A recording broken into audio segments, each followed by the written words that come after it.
कह रहा है 7th क्वेश्चन में कह रहा है from a point on the ground, कोई ग्राउंड पे एक पॉइंट है, चलो जी ले लिया, ठीक है ना, point on the ground, the angle of elevation of the bottom and the top of a transmission tower fixed at the top of a 20 metre high building. तो देखो एक कोई 20 मीटर की बिल्डिंग है, 20 मीटर की बिल्डिंग है हमारे पास ये, अच्छा इसके टॉप पे ना एक ट्रांसमिशन टावर फिक्स्ड है, ठीक है ना। अभी के लिए बिल्डिंग को थोड़ा सा ऐसे बना रहा हूँ जिससे आपको टावर का आइडिया लग सके। इसके ऊपर एक टावर भी फिक्स है, ठीक है ना, ये टावर बन गया इसके ऊपर। तो उसने क्या बोला, the angle of elevation of the from the angle of elevation from of sorry the angle of elevation of the bottom and the top of the tower, ठीक है ना, transmission tower fixed at the top of 20 metre high building, तो 20 metre high building के ऊपर ये fixed है, और 45 degree and 60 degree. तो देखो इसको पॉइंट को मैं पहले कनेक्ट कर रहा हूँ इससे, ठीक है ना, और ये एक तो एंगल ये बन रहा है और दूसरा एंगल ये आ रहा है, ठीक है ना। ये थोड़ा सा फिगर में लोचा तो हो जाएगा, नहीं ठीक लग रही है, ठीक है ना। अब एंगल देखो कैसे, हमें कैसे पता लगेगा 45 डिग्री कौन सा है, 60 डिग्री कौन सा है। अभी मैंने आपको पहले भी बताया था, एग्जांपल बता रहा हूँ कैसे। अगर मैं इस ऐसे देख रहा हूँ तो कब एंगल है, और अब मैं ऐसे देखूंगा ऊपर तो ज़्यादा एंगल बनेगा। अब जब मैं इसके ये अगर मैं यहाँ से देख रहा हूँ इसको टॉप पे ज़्यादा देखूंगा, ऊपर देखूंगा तो 60 एंगल ज़्यादा बनेगा, तो ऊपर वाले के साथ तो एंगल 60 डिग्री बनेगा, ये तो पता लग गया अपने को। और क्योंकि अब मैं थोड़ा सा नीचे देखूंगा तो एंगल कम हो जाएगा, तो एंगल कितना बनेगा, ये वाला एंगल ना, इस वाले एंगल को मैं कितना बता रहा हूँ 45 डिग्री, ठीक है ना। तो बस ये आइडिया लगाना आना चाहिए आपको। अब नेमिंग कर दो। अच्छा वो तो निकाल ले कि हमें पूछा क्या है ना। क्या कह रहा है, find the height of the tower, तो ये टावर की हाइट निकालनी है, ठीक है ना। तो क्वेश्चन अच्छा है ना। अब ये हाइट ऑफ द टावर निकालनी है, अब इसको डायरेक्ट निकालने का कोई लिंक है नहीं, तो इसको मैं फिलहाल के लिए तो क्या मान रहा हूँ, एक्स मान रहा हूँ, फिलहाल के लिए हाइट ऑफ द टावर को एक्स मान रहा हूँ, और मैं इस डिस्टेंस को भी कुछ मानूंगा बाई मीटर, ठीक है ना। इस डिस्टेंस को क्यों मान रहा हूँ बताता हूँ, पहले लिख लेते हैं ना, let the height of the tower be x.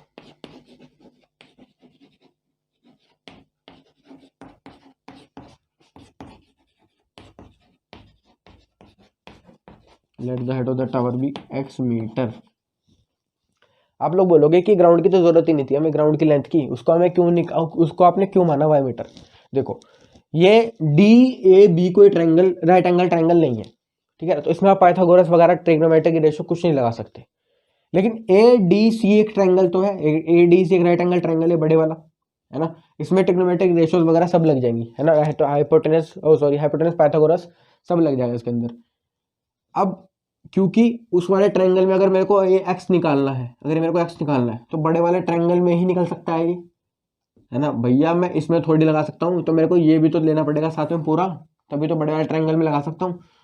X plus 20 तो मिल जाएगा, लेकिन क्या मेरे पास ये होगा उसके लिए, अगर मैं परपेंडिकुलर पूरा मेरे पास पता है मेरे को, तो मेरे को दूसरी रेशियो भी तो चाहिए, हाइपोटेनस है बेस, वो तो मेरे पास नहीं है, तो अब मैं हाइपोटेनस को तो कुछ मान नहीं रहा, मैं बेस मान रहा हूँ, ठीक है ना।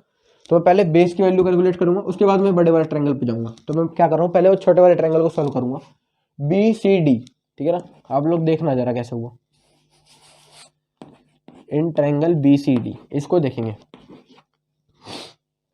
इन ट्रायंगल बी सी डी में क्या हो रहा, परपेंडिकुलर मेरे को मालूम है लेकिन बेस मेरे को मालूम नहीं है, तो मैं टेन थीटा का इस्तेमाल कर सकता हूँ, है ना। और थीटा कितना है 45 डिग्री छोटे वाले ट्रायंगल के लिए, परपेंडिकुलर कितना है 20, और बेस कितना है y, और टेन 45 की वैल्यू आपको पता है 1, तो 20/y, है ना। तो यहाँ से y की वैल्यू 20 कंक्लूड हो गई, y इक्वल्स टू 20 मीटर। तो ये ग्राउंड का जो डिस्टेंस है ना, ये मेरे को पता लग गया 20 मीटर की दूरी पे है ये। अब मैं बड़े वाला ट्रायंगल ले रहा हूँ ए सी डी, है ना, इन ट्रायंगल ए सी डी, और ए सी डी में क्या हो रहा होगा, ये जो बड़े वाला ट्रायंगल का एंगल कितना है, अभी मेरे पास परपेंडिकुलर चाहिए मेरे को, है ना, परपेंडिकुलर को मैं इन्वॉल्व करूंगा क्योंकि उसी में मेरे पास एक्स आएगा, तो मैं परपेंडिकुलर को तो इन्वॉल्व करूंगा, और बेस मेरे को पता है, तो मैं टेन थीटा बड़ा आराम से लगा सकता हूँ यहाँ पे। तो थीटा कितना है 60 डिग्री, परपेंडिकुलर कितना है 20 प्लस एक्स, और बेस कितना है y, और y की वैल्यू मेरे को पता लग गई 20, 1060 की value √3, 20 plus x upon 20 multiply यहाँ कर दूं 20 √3 आ जाएगा, इक्वल्स टू 20 प्लस एक्स। तो एक्स की वैल्यू कितना आ जाएगी 20 √3 - 20 मीटर। यहाँ से एक्स की वैल्यू कितना आ जाएगी 20 कॉमन लेते ही √3 - 1 मीटर, ये इसका आंसर है, ठीक है ना। और चेक करते हैं इसको कि हमारा आंसर ठीक भी है नहीं। वैसे तो ठीक होना चाहिए, कंसेप्चुअल स्टडी कर रहे हैं तो ठीक तो होना ही चाहिए। चलो चेक करते हैं। 7 का 20 × √3 - 1, ठीक है अपना आंसर, ठीक है ना। तो आप लोग एक बार क्वेश्चन में इन्वॉल्व हो गए और आपको पता लग गया कि क्वेश्चन में हम कर क्या रहे हैं, है ना। हर क्वेश्चन में सिमिलर सी अप्रोच है, हर क्वेश्चन के अंदर अभी आने वाले क्वेश्चन में भी ऐसा ही काम होगा। तो अगर आप लोगों को एक बार आइडिया लग गया, उसके बाद आप लोगों को किसी क्वेश्चन में प्रॉब्लम होगी नहीं, है ना। 1-2 क्वेश्चन है जिसमें लोचा है थोड़ा सा, वो लास्ट के क्वेश्चन है, लेकिन बाकी सारे क्वेश्चन सिमिलर से हैं, ठीक है ना। तो अब देखते हैं question number 8। Before that please note this down. देख क्या कह रहा है, ए स्टैचू 1.6 मीटर टॉल, कोई वो 1.6 मीटर का स्टैचू है ना। ये 1.6 मीटर का कोई स्टैचू है, वो तो 1.6, तो आगे बढ़ लेते थोड़ा सा। Stands on the top of a pedestal, है ना। पेडेस्टल मतलब कोई भी एक ऐसी पिलर जैसी चीज जिसके ऊपर वो खड़ा है, तो मैं इसको ही मान लेता हूँ, है ना। और ये 1.6 मीटर का स्टैचू अभी लग रहा है 1.6 मीटर का, ठीक है ना। 1.6 मीटर का स्टैचू ये खड़ा है किस पे, पेडेस्टल पे। अच्छा, from a point on the ground the angle of elevation of the top of the statue, कोई ग्राउंड पे एक पॉइंट है और हम टॉप ऑफ द स्टैचू को देख रहे हैं इस पॉइंट से, तो एंगल ऑफ एलिवेशन कितना बन रहा है यहाँ पर, 60 डिग्री। तो वाला जो एंगल ऑफ एलिवेशन है 60 डिग्री का बन रहा है, ठीक है ना। और कुछ भी ये मैंने है, and from the same point the angle of elevation of the top of the pedestal, pedestal का टॉप कहाँ पे है, यहाँ पे, है ना। तो यहाँ पे भी एक एंगल बन रहा है, ये थोड़ा सा आप लोग फिगर में एडजस्ट कर लेना यार, चलो कोई बात नहीं, ठीक है ना। वैसे ठीक बनी है, ऐसा कोई गड़बड़ है नहीं। कह रहा है the angle of elevation of the top of the pedestal is 45 degree. तो यहाँ पर जो एंगल बन रहा है ये वाला, ये ना, ये वाला एंगल जो पेडेस्टल तक जा रहा है, पेडेस्टल के टॉप तक, ये 45 डिग्री है। चलो आगे अब क्या करेंगे, कह रहा है find the height of the pedestal, तो पेडेस्टल की हाइट बताएंगे। तो बहुत इजी क्वेश्चन है ना, देखेंगे एक बार क्या करना है। तो मैं पेडेस्टल की हाइट को h मान लेता हूँ, है ना। जो भी चीज़ आपको पूछो आप लोग उसको कुछ ना कुछ मान लिया करो। अभी आप लोग पहले नेमिंग कर लो ट्राइंगल की, ABCD, इन ट्राइंगल ABCD। तो देखो अभी पिछले क्वेश्चन जैसा सा ही केस है, अभी मेरे पास ये वाली हाइट है, पिछली बार ये वाली थी, मेरे को ये वाली हाइट निकालनी है। तो अभी मैं इस ट्रायंगल, अगर मैं छोटा वाला ट्रायंगल ले लूँ तो मेरे पास 2 साइड अननोन है और मेरे पास कोई सी भी साइड नहीं, छोटा ट्रायंगल में तो कोई सी भी साइड नहीं है, इसको ही मैंने माना है अभी, है ना। तो मैं इसमें तो कुछ लगा ही नहीं सकता, कुछ भी लगाऊंगा तो मेरे पास एक लिंक सा क्रिएट हो जाएगा बस, और उसका कोई काम होगा नहीं फिलहाल, है ना। और बड़े वाले ट्रायंगल में अगर लगाऊंगा तो उसमें ये भी आएगा और ये मेरे को चाहिए, तो मैं क्या करूँगा, पहले मेरे को छोटे वाले ट्रायंगल से ही काम चलाना पड़ेगा। तो मैं क्या करूँगा, इन ट्रायंगल BCD पहले लिख लेते हैं ना, let the height of the pedestal be h, let the height of pedestal BH metre. और मैं क्या कर रहा हूँ, triangle BCD, in triangle BCD मैं क्या कर रहा हूँ, अभी मेरे पास देखो तीनों साइड अननोन है, तो मैं एक साइड और लेट कर लेता हूँ ना, मैं इसको लेट कर लेता हूँ कितना, y, बस। अब मेरे पास क्या हो जाएगा, इन ट्रायंगल BCD मेरे पास परपेंडिकुलर बेस में एक चीज मेरे को रिलेशन देती है, कौन सी, tan थीटा। तो tan और थीटा कितना है, 45 डिग्री, परपेंडिकुलर कितना है h, और बेस कितना है y। tan 45 की वैल्यू कितनी है, 1, 1 = h/y। तो यहाँ से क्या कंक्लूड कर सकते हैं हम, y = h, है ना। ये चीज हम यहाँ से बता सकते हैं कि ऐसा कुछ है। अच्छा जी, अब क्या होगा, मैं बड़े वाला ट्रायंगल उठाऊंगा, इन ट्रायंगल ACD, और वहीं से मेरे को सारी चीजें हो जाएंगी हमारी, इन ट्रायंगल ACD, है ना। मैं जो मेरे को चाहिए वहां से मिल जाएगा। अब मैं क्या कर रहा हूँ, ACD में मैं परपेंडिकुलर को इन्वॉल्व जरूर करूंगा, क्योंकि मेरे को h से मतलब है ना। तो परपेंडिकुलर को मैं इन्वॉल्व करूंगा ही करूंगा। तो परपेंडिकुलर को इन्वॉल्व करूंगा तो हाइपोटेनस से तो मतलब है नहीं, क्योंकि हाइपोटेनस की ना लेंथ है ना कुछ है, तो बेस को ले लेंगे। तो यानी परपेंडिकुलर और बेस दोबारा से आ रहे हैं, तो tan थीटा, लेकिन इस बार थीटा चेंज होकर 60 डिग्री होगा। और परपेंडिकुलर कितना है, 1.6 + h, तो 1.6 + h, और बेस कितना है, बेस y है, tan 60 की वैल्यू कितनी है, √3, 1.6 + h। और बेटा यहाँ से देख लो, y की वैल्यू h रख सकता हूँ, तो h रख दो यहाँ पे, h की मल्टीप्लाई यहाँ कर दूँ, कितना हो जाएगा, √3h,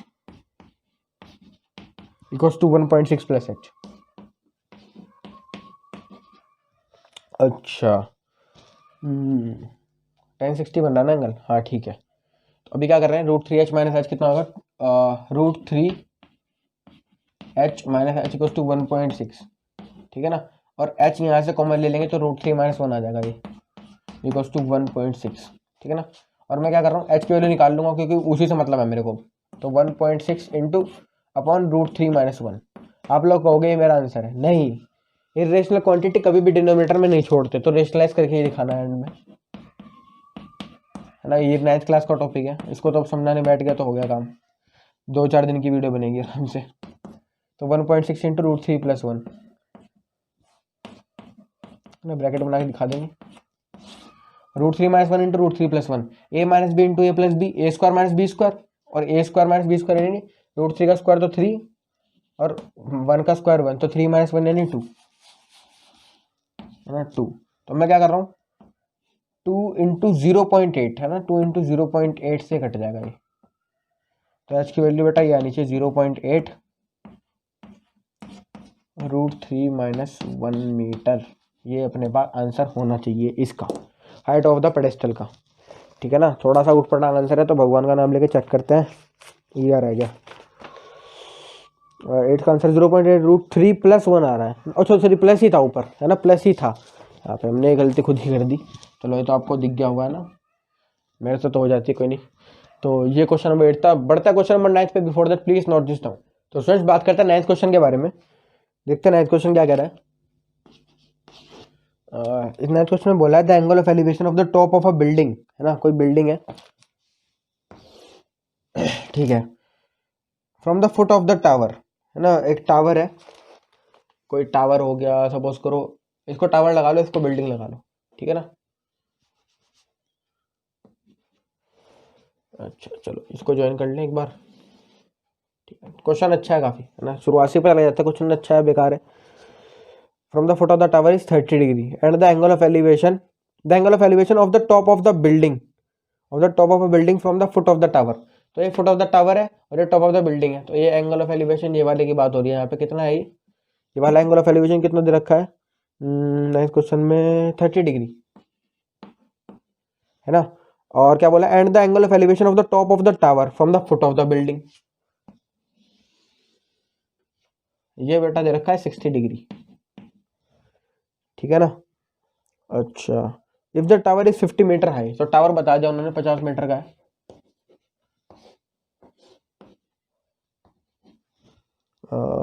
find the height of the building, तो अब बिल्डिंग की हाइट निकालनी है, तो गुड क्वेश्चन, है ना। Building of height of building निकालनी है तो h मीटर मान लो इसको, है ना, अपना ये काम करा देगा अपने आराम से। तो नेमिंग कर लिया करो जब भी ट्रायंगल इन्वॉल्व हो जाए ना, 2-3 ABCD, ये सबसे बेस्ट रहता है, ठीक है ना।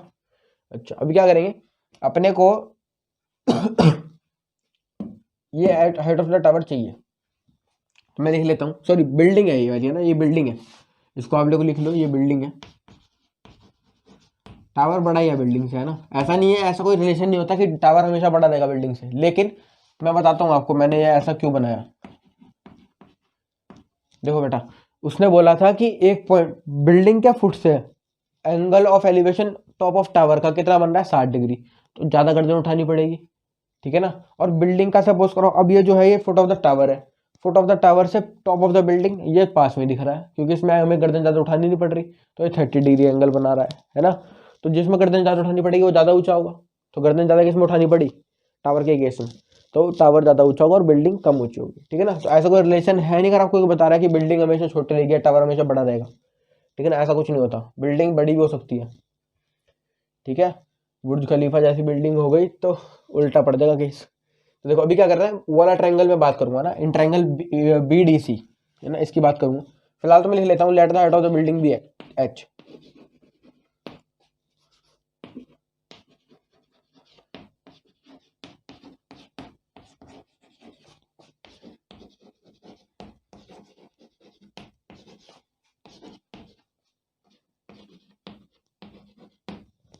Let the height of the building be h metre. अच्छा अभी क्या कर रहा हूँ मैं, मेरे पास देखो इस इन ट्रायंगल ABDC, है ना, in triangle BDC, sorry in triangle BDC अभी देखो मेरे पास ये जो है परपेंडिकुलर बोल लूंगा मैं इसको, परपेंडिकुलर तो है मेरे पास, लेकिन मेरे पास ना बेस है ना हाइपोटेनस है, तो इसको लगा के कोई फायदा हो नहीं रहा। लेकिन अगर दूसरा ट्रायंगल ले रहा हूँ उसमें तो कुछ भी नहीं पता, ये भी मैंने मान रखा है, इतना ये पता नहीं है पता, तो कहीं ना कहीं एक लिंक तो मेरे दिमाग में आ गया कि काम तो इसी वाले ट्रायंगल से बनने वाला है BDC से, ठीक है ना। लेकिन अब मेरे पास एक ही साइड है तो मैं दूसरी तो मेरे को चाहिए, तो अभी मैं लिंक क्रिएट कर पाऊंगा, तो दूसरी मैंने इसको मान लिया है ना। हाइपोटेनस से अपने को कुछ नहीं मिलने वाला, तो मैं इसको मान रहा हूँ कितना y। तो इन ट्रायंगल BDC परपेंडिकुलर और बेस में tan थीटा बड़े आराम से रिलेशन दे देगा, है ना। तो एंगल कितना है 60 डिग्री, ये चेक कर लो 60 डिग्री एंगल, ठीक है ना। तो tan 60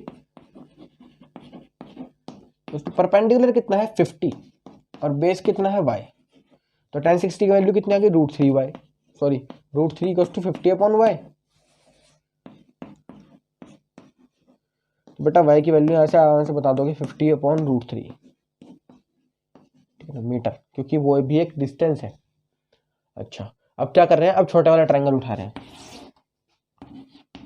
इन ट्रायंगल ACB या ABC ले लो यार, है ना। tan 30 बनेगा, क्योंकि परपेंडिकुलर तो पता नहीं अपने को, वो तो h हो गया, तो बेस भी नहीं पता। अब यहाँ पे हाइपोटेनस को लेट मत कर लेना, क्योंकि 3 साइड इन्वॉल्व हो जाएंगी फिर, ये भी आपने मान रखी है ना, इसी से काम बनाना पड़ेगा। परपेंडिकुलर बेस कितना है y, तो tan 30 कितना होगा 1/√3 h/y, है ना। और y की वैल्यू आप लोग यहाँ से भी रख सकते हो। तो अभी के लिए मैं क्या कर रहा हूँ, पहले y की वैल्यू निकाल ले रहा हूँ, सॉरी h की वैल्यू निकालता है ना। h की वैल्यू कितनी आएगी y/√3, h की वैल्यू कितनी है, हाँ h की वैल्यू कितनी आएगी, ये y इधर जाएगा और ये √3 नीचे आ जाएगा इसके, ठीक है ना। h की वैल्यू ये आ गई। अच्छा और y की वैल्यू आपके पास कितनी थी 50/√3, 50/√3 तो बेटा ये √3 ऊपर चला जाएगा यहाँ पे, ठीक है ना। और ये 1, क्योंकि √3 को लिखते तो √3/1, तो ये आउटर आउटर इनर वाले फॉर्मूले से ये ऊपर चला जाएगा। तो h की वैल्यू कितना आ गई 50/√3 इंटू √3 कितना होगा 3, ठीक है ना। तो h कितना आ गया 50/3। तो मैं क्या कर रहा हूँ, इसको आप लोग या तो इन्होंने यहाँ पे छोड़ा हुआ आंसर या इन्होंने होल फ्रैक्शन में दिया होगा, तो हम क्या करेंगे इसको वैसे कन्वर्ट कर लेंगे ना। कितना होगा ये 16, 3 16 48 और 2, तो 2/3 मीटर। क्योंकि एनसीईआरटी बहुत ऐसी जगह पे छोड़ते हैं जहाँ से उससे ज़्यादा एक्सपेंड, मतलब उससे ज़्यादा हम दिखाई नहीं सके आंसर को आगे बढ़ा के, है ना। तो देखते हैं इन्होंने आंसर 50/3 छोड़ा है या 16 होल 2/3 छोड़ा है। तो एग्जैक्टली 9th क्वेश्चन में इन्होंने 16 होल 2/3 पे ही छोड़ा है इसको, है ना। एनसीईआरटी में इसी तरह के आंसर होते हैं, कोई सी भी क्लास की बात करो आप, 9th 10th 11th 12th, इसी तरह के आंसर आपको मिलेंगे, ठीक है ना। तो बढ़ते हैं क्वेश्चन नंबर 10th पे। Before that please note this term. बात करते हैं 10th क्वेश्चन के बारे में। क्या कह रहा है 10th क्वेश्चन, कह रहा 2 पोल्स ऑफ इक्वल हाइट, है ना। ये सब पढ़ने वाली चीजें होती हैं। इक्वल हाइट क्या है, दोनों पोल, 2 पोल है इक्वल हाइट के, are standing opposite to each other, ठीक है ना। एक दूसरे के अपोजिट खड़े हैं और opposite each other on the either side of the road, ठीक है ना, विच इज 80 मीटर वाइड। अब ये दोनों एक दूसरे से 80 मीटर की दूरी पर खड़े हैं, तो 80 मीटर की दूरी पर ये खड़े हैं। चलो जी, अभी क्या कह रहा है कि from a point between them on the road, है ना। कोई रोड पे कोई पॉइंट है, ये ले लो। The angle of elevation of the top of the poles, कोई एंगल ऑफ एलिवेशन क्या होगा भैया, एक एंगल ऑफ एलिवेशन ये होगा और एक ये होगा, ठीक है ना। तो एंगल ऑफ एलिवेशन क्या बता रखा है, of the top of the pole are 60 degree and 30 degree, तो जिसमें ज़्यादा गर्दन उठानी पड़ेगी 60। तो अभी कुछ फिगर समझ से नहीं आ रही ना उस क्वेश्चन के हिसाब से, तो मैं क्या कर रहा हूँ, इस पॉइंट को शिफ्ट कर रहा हूँ फिलहाल के लिए, है ना। दोबारा बना के दिखाता हूँ आपको फिगर क्या हो रहा है इस क्वेश्चन में। तो बेटा ये इस तरह का कुछ फिगर बनेगा। अब पोल थोड़े मैंने बड़े बड़े बना दी, तो मैंने ये फिलहाल के लिए पॉइंट यहाँ पे कंसिडर कर लिया, ठीक है ना। और ये कितना डिस्टेंस है इनके बीच में 80 मीटर का, तो ये पॉइंट मैंने ये मान लिया, ठीक है ना। इससे आपको फिगर समझ आ जाएगी आसानी से। ये अब क्या कह रहा है वो, एंगल ऑफ एलिवेशन कितने बन रहे हैं 30 डिग्री एंड 60 डिग्री। तो 30 डिग्री तो बेटा ये वाला होगा, क्योंकि कम एंगल है, और ये ज़्यादा एंगल है तो 60 डिग्री हो गया, ठीक है ना। ठीक है। और क्या कह रहा है, respectively find the height of the poles and the distance of the point from the poles. तो ये डिस्टेंस ऑफ द पॉइंट निकालना है, एक तो ये वाला डिस्टेंस और एक ये वाला डिस्टेंस चाहिए अपने को, ठीक है ना। और क्या चाहिए, हाइट ऑफ द पोल। तो हाइट ऑफ द पोल तो h मान लेता हूँ मैं, एक पोल की हाइट निकाल ली तो दूसरे तो उसी के बराबर है, तो दूसरे की वहीं से आ जाएगी।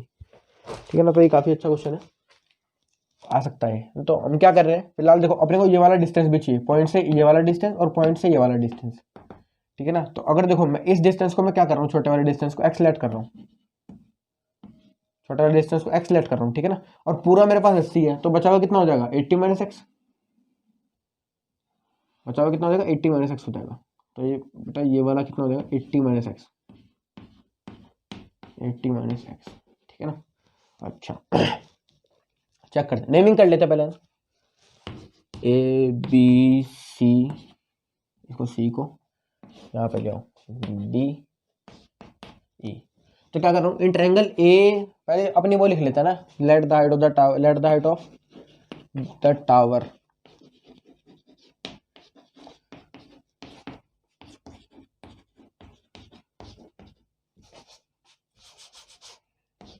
टावर भी h मीटर। और in triangle A B C, in triangle A B C check करो क्या हो जाएगा, इन ट्रायंगल ए बी सी मेरे पास परपेंडिकुलर भी नहीं है और मेरे पास बेस भी नहीं है, लेकिन परपेंडिकुलर और बेस की वैल्यूज मेरे पास है ना 80 माइनस एक्स, भले ही वो वेरिएबल में है, लेकिन हम मेरे पास है तो यही, हाइपोटेनस का तो काम नहीं है, तो मैं क्या करूँगा 1030 लगा दूंगा, है ना। 1030 का to perpendicular upon base, perpendicular कितना है h और बेस कितना है 80 माइनस एक्स, है ना। ठीक है, और 1030 वैल्यू कितने 1 upon root 3 equals to h upon 80 minus X. तो ऐसे कितने आ जाएगी, h की वैल्यू निकाल लेते हैं ना, h की value 80 minus X upon root 3। अब क्या करेंगे, इन ट्रायंगल ये वाला ट्रायंगल लेंगे ना, सी डी ई या फिर E D C, C D लिख लो, और कितना बनेगा 1060 ले लेते हैं, है ना 1060। परपेंडिकुलर कितना होगा, ये तो h हो जाएगा, क्योंकि वो भी हाइट ऑफ द टावर, ये भी height of the tower equal है ना दोनों। तो 1060 गोस टू परपेंडिकुलर कितना है h अपॉन x, 1060 कितना है root 3 goes to h upon x। तो x की वैल्यू कितनी आ गई, या फिर रूट 3x भी लिख सकता हूँ ना मैं इसको, root 3x goes to h। तो ऐसे एक वैल्यू आ गई कितनी x, h की वैल्यू आ गई कितनी रूट 3x। अब मैं h की वैल्यू उठा के यहाँ पे रख रहा हूँ, ठीक है। इसको सपोज करो मैं, इसको मैं क्या मान रहा हूँ 2, इसको 1, तो इसको 2 भी मत मानो, इसको है ना, इसको रहने दो। तो क्या करेंगे, put h equals to root 3x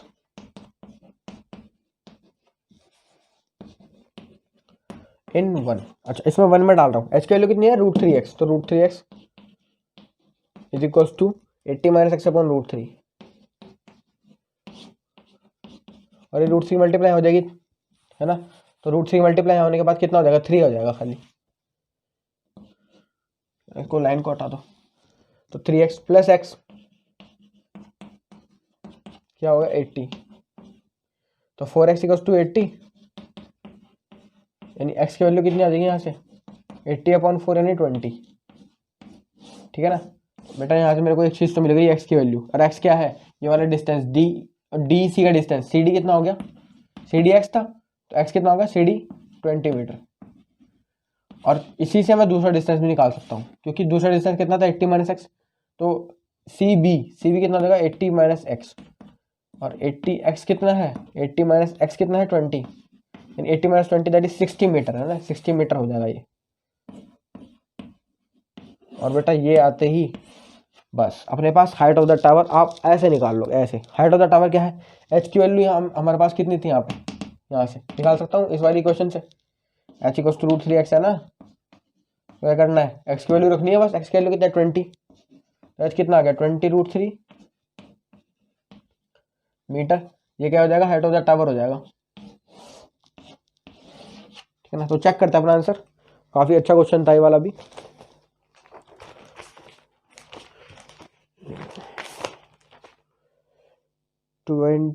sorry 20 root 3 और 20 मीटर 60 मीटर, वो डिस्टेंस भी ठीक आ गए और ये वाली हाइट भी आ गई, ठीक है ना। तो ये काफ़ी अच्छा क्वेश्चन था। बढ़ते हैं 11th क्वेश्चन पे, before that please note this down. तो स्टूडेंट्स बात करते हैं क्वेश्चन नंबर 11 के बारे में, देखते हैं 11th क्वेश्चन में क्या कर रहा है। कह रहा है tower stands vertically on a bank of a canal, एक टावर खड़ा है बैंक ऑफ कैनाल में, ठीक है, ये टावर खड़ा है, ठीक है ना। और क्या कह रहा है, from a point on the other bank, from the point on the other bank directly opposite to the tower, कोई पॉइंट है इस टावर के अपोजिट में, ठीक है ना, ये पॉइंट हो गया। अच्छा, इस पॉइंट से क्या हो रहा है, the angle of elevation of the top of the tower is 60 degree, तो इस 60 डिग्री के एंगल पर जो है एंगल ऑफ एलिवेशन बन रहा है इस टॉप के साथ, इस टावर के टॉप के साथ, है ना। एंगल ऑफ एलिवेशन कितना बन रहा है, 60 डिग्री। अच्छा, उसने क्या बोला, from another point 20 metre away from this point, एक 20 मीटर पॉइंट है इसकी दूरी, इससे इस पॉइंट से एक 20 मीटर की दूरी पे एक और पॉइंट है। अब वो पॉइंट इधर भी हो सकता है, इधर भी हो सकता है, तो हम चेक करेंगे कैसे, किधर है। The line joining this point two the foot of the tower, the angle of elevation of the top of the tower is 30 degree. तो उस पॉइंट से एंगल ऑफ एलिवेशन जो है टॉप ऑफ द टावर वो 30 degree है। अब आप एक बात बताओ, आप लोग जब पास जाओगे तो साइड ऐसे ऊपर उठे गर्दन तो एंगल बढ़ेगा, और जब थोड़ा दूर जाओगे तो पास में देखिए वो थोड़ा सा नीचे एंगल आ जाएगा उसका, है ना, तो एंगल कम हो जाएगा। तो अब वो पॉइंट इधर की साइड पे होगा क्योंकि उसका 30 डिग्री एंगल ऑफ एलिवेशन है ना। तो मैं उस पॉइंट को यहाँ पे ले रहा हूँ, और वो ये इसके बाद कितना बना रहा है, एंगल एलिवेशन कितना बन रहा है, 30 डिग्री का। तो ये वाला एंगल ऑफ एलिवेशन कितना, 30 डिग्री। आप लोग खुद से चेक करना, क्योंकि भैया जब वो दूर खड़ा है तो उसको गर्दन कम उठानी पड़ेगी, लेकिन वो जब पास चला जाएगा तो गर्दन ज़्यादा उठानी पड़ेगी, तो एंगल बढ़ जाएगा। तो वो पॉइंट ये वाला हो गया, ठीक है ना। 60 डिग्री वाला एंगल जो है वो यहाँ पे आएगा, 30 डिग्री यहाँ पे आएगा। अब इसकी नेमिंग कर लेते हैं, टावर है, ठीक है ना, ए बी सी डी। अच्छा, और कुछ भी गिवन है क्या, find the height of the tower and the width of the canal. और उसने क्या बोला था, ये 20 मीटर की दूरी पे है, तो ये 20 मीटर लिख लो, है ना। बस अपने से क्या पूछा है, height of the tower and the width of the canal, तो कैनाल तो पूरी तो नहीं होगी ना, है ना। चलो उसको देखते हैं बाद में, है ना। Find the height of the tower, पहले हाइट ऑफ द टावर निकालनी तो जरूरी है, and the width of the canal. अच्छा जी, चलो find the height of the tower and the width of the canal, तो मैं इसको फिलहाल के लिए वाई मान रहा हूँ, ठीक है ना, क्योंकि उसके बिना मेरा काम नहीं होगा। अभी मैं पिछले क्वेश्चन में बहुत बताया, ऐसे क्वेश्चन बहुत करे पीछे भी। तो मैं छोटा ट्रायंगल ले रहा हूँ ए बी सी, वो आप लोग लिख लेना है ना, इन ट्रायंगल ए बी सी कि let the height of the tower be h, तो let the height of the tower be h, h आ गया अपने पास। अच्छा, मेरे को परपेंडिकुलर और बेस में एक रिलेशन चाहिए, तो 1060 लगा देंगे। परपेंडिकुलर कितना हो गया एच, और बेस कितना हो गया वाई, तो 1060 कितना होगा, √3, तो √3 goes to H upon Y, तो यहाँ से √3y कितना आ गया एच, ये मैंने यहाँ से कंक्लूड कर दिया। अब मैं क्या कर रहा हूँ, in triangle A B D,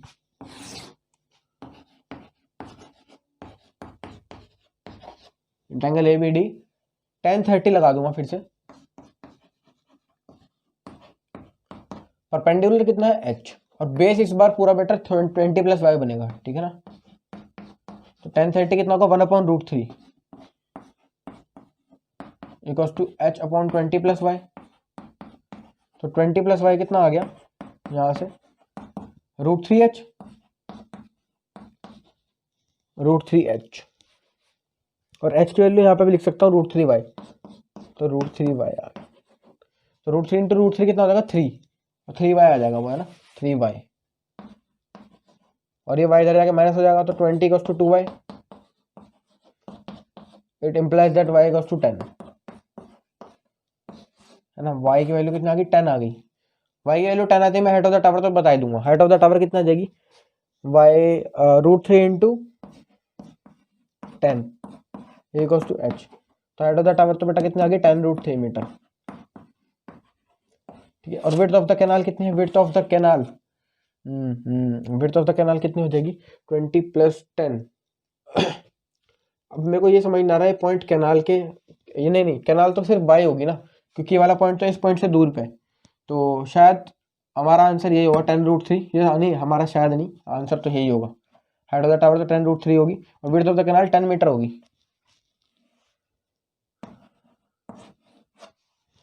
ठीक है ना। तो आंसर चेक कर लेते एक बार,